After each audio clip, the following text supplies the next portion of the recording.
બિસ્મિલ્લાહિર્રહમાનિર્રહીમ। કેમ છો સગલા? આજે આપણે હફતીનું કવર બનાવીએ છીએ। તેના માટે મેં કપડું લીધું છે અને બકરમ લીધું છે। બકરમથી એકદમ ફાઇન રીતે કવર બેસે છે। તો બંનેની સાઈઝ આપણે બરાબરથી કટિંગ કરી લેવાની છે। આપણે જોઈ લઈએ, હફતીને આપણે મિડલમાં બરાબર મૂકવાનું। એના પછી આપણે જેટલું ફોલ્ડ કરવું હોય અંદર એ હિસાબે આપણે લેવાનું। અહીંયાથી બી ફોલ્ડ થવું જોઈએ, થોડુંક 5 ઇંચ જેટલું લૂઝ રાખીશું, કેમકે કવર આપણું બરાબરથી અંદર બી બેસી શકે છે અને અંદર બ્રોડ હોય તો પછી પ્રોબ્લેમ ના થાય।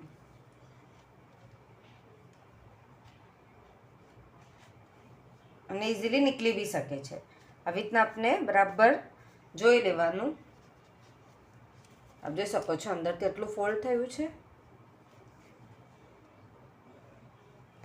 એના પછી આપણે ઓપન કરીને જોવાનું કે બરાબર તો ખુલે છે ને, ટાઈટ તો નહીં થઈ જતું એમ।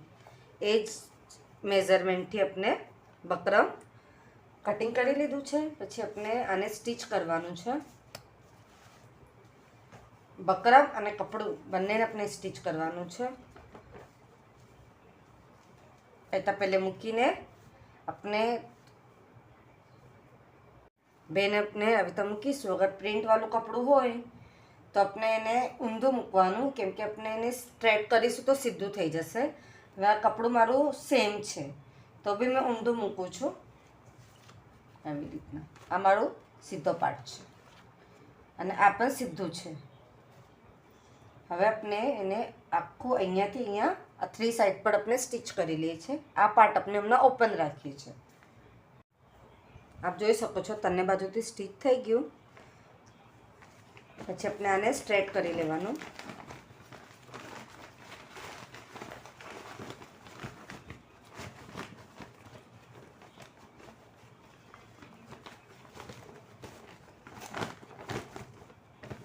બકરમ ના હોય તો આપણે કપડું બી ડબલ યુઝ કરી શકીએ છીએ।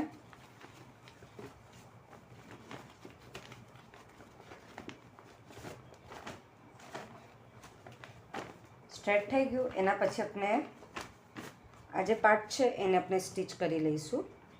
અહીંયા 1 સિલાઈ આવી રીતના આપણે લઈ લેવાની છે। આપણે મેઝરમેન્ટના હિસાબે પણ બતાવી દઉં છું। આપણે હફતી છે તો એની લંબાઈ જોઈ શકીએ છીએ આપણે 6 ઇંચના આસપાસ છે, તો આપણે કેટલી લઈશું? 8 ઇંચ। 8 યા તો 9 ઇંચ આપણે લઈશું। અને આપણે આખી હફતીની પહોળાઈ જોઈએ 6.5 છે, તો આપણે એને વધારે લેવાનું, 8.5 ઇંચ લેવાનું, જેનાથી આપણે 1 ઇંચ અંદર ફોલ્ડ કરવામાં ઇઝી પડે। આ એનું મેઝરમેન્ટ છે। હવે આપણે સૌથી પહેલાં આ સાઈડ સ્ટીચ કરી દઈએ છીએ। સ્ટીચ થઈ ગયું। એક સાઈડ પણ આપણે સ્ટીચ કરીશું ને આ સાઈડ પણ આપણે સ્ટીચ કરીશું। હવે આપણે બરાબરથી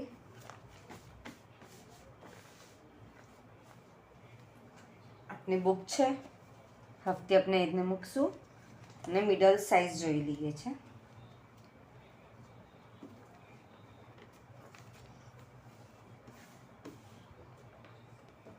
આ મિડલ છે આપણું, એના ઉપર આપણે હફતી આવી રીતના બરાબર મૂકાશે। આપને ફોલ્ડ કરવાનું છે અહીંયાથી, આપણને અહીંયાથી ફોલ્ડ કરવાનું છે।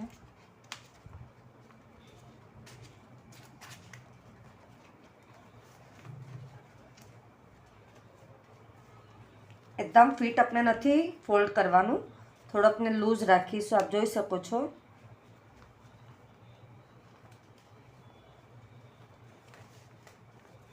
આપણું કવર જે છે ચડાવવામાં, નિકાલવામાં અને વોશ કરવામાં પછી ઇઝીલી રહે એવી રીતના આપણે એને કરવાનું છે રેડી। હવે આપ જોઈ શકો છો બંને સાઈડથી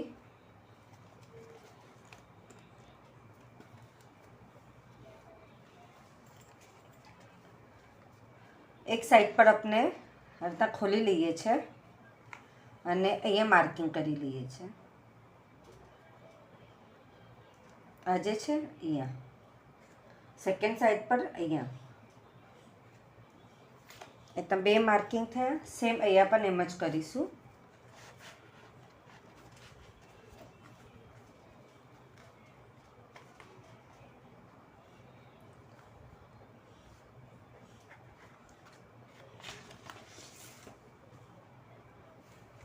આ બંને પાર્ટને આપણે આવી રીતના ઊંધા કરી દઈશું.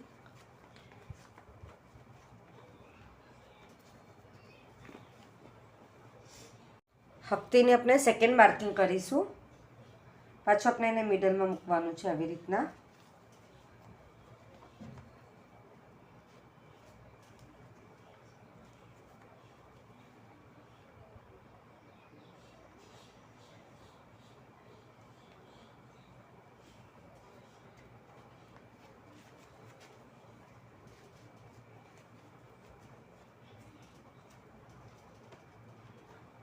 જે આપની માર્કિંગ હતી બરાબર આજ આપનું આવે છે કવર.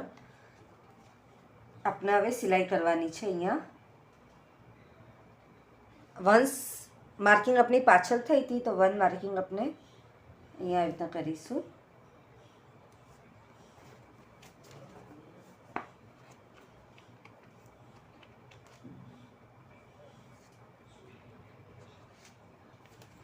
આપણે સ્ટીચ કરીશું.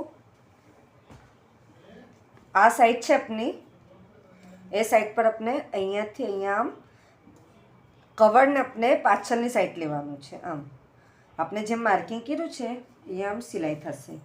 1 2 3 અને 4 ને સિલાઈ આપણી બરાબર થવી જોઈએ કે અહીંયાથી આપણું નાનું થયું હોય તો અહીંયાથી પછી મોટું ના થઈ જાય. એ ખાસ ધ્યાન રાખજો કે કવર પછી ઊંચો નીચો થઈ જશે, આ તો ટાઈટ લૂઝ થઈ જશે.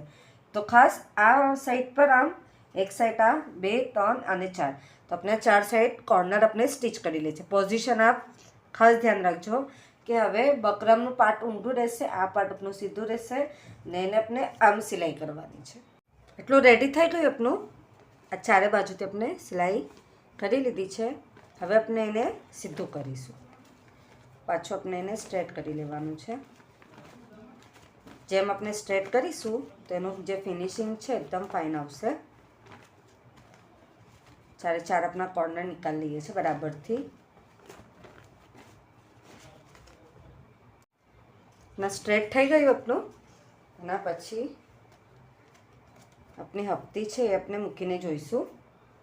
ઉપરથી આપણે છે ને ત્યાં પ્રેસ કરી લેવાનું તો બરાબરથી બેઠશે. આપણી હપ્તી છે એને આવી રીતના મૂકી ને કવર આપણે આવી રીતના નાખીશું અહીંયા એક સાઈડ પર.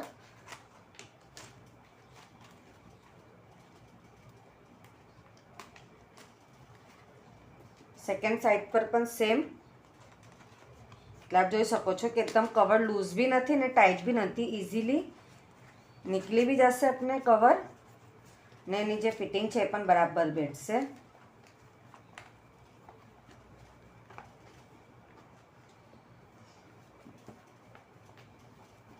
આખું આપનું બુક કવર બનીને રેડી છે. હપ્તીનું કવર બકરમ નાખે છે તેનાથી ફિનિશિંગ ઘણી જ ફાઇન આવે છે અને જે લુક આવે છે ઘણો જ બ્યુટીફુલ આવે છે. આપ જોઈ શકો છો. એના પછી આપણે આના ઉપર અગર આપ આ 2 સાઈડ પર મક્ખી કરી શકતા હોય, 4 સાઈડ પર તો હજી બ્યુટીફુલ લાગે. અને અગર આપ ક્રોશોના ફ્લાવર્સ છે યા તો પછી કંઈ બંચ આપણા પાસે અવેલેબલ હોય એ પણ આપણે મૂકી દઈએ તો હજી બ્યુટીફુલ લાગે છે. आप सगला ने मारो वीडियो पसंद है तो प्लीज़ वीडियो लाइक करिए. કે ના સમજ પડે તો કમેન્ટ્સમાં જરૂર પૂછીએ.